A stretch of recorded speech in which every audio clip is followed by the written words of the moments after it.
When central bankers reach for early 1990s TV references like Twin Peaks, you just know something odd is going on.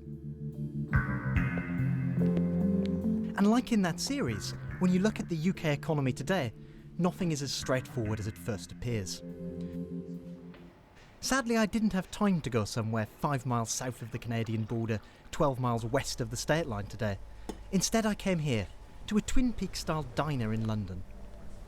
The UK economy is pretty hard to read at the moment. As Andy Haldane explained this morning, if you look at things like GDP or employment growth, then like Agent Cooper's coffee, things look damn fine. But if you're looking at real wage growth or at productivity performance, then things look pretty grim. So how's the economy doing? Well, it depends on where you look.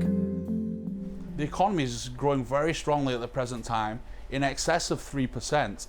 And growth in 2014 is likely to be the strongest for a number of years. At the same time, employment's been booming over the last few years, and the unemployment rate's fallen to just 6%. What's less good is the earnings numbers. Real earnings for households still remains in negative territory. One big concern is our productivity. Back in 1991, when Twin Peaks went off the air, the average amount of output per hour worked across the other major economies was almost 20% higher than in the UK.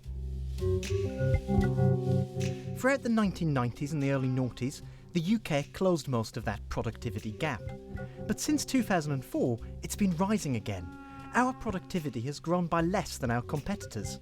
Figures out today put the gap at a 21-year high. What about the rest of the world? We think the global economy will gradually pick up over coming quarters, supported by easy monetary policy by the global central banks. But there are clearly risks at the present time. There's fears over the slowing in the Chinese economy, and growth on the continent is looking quite weak.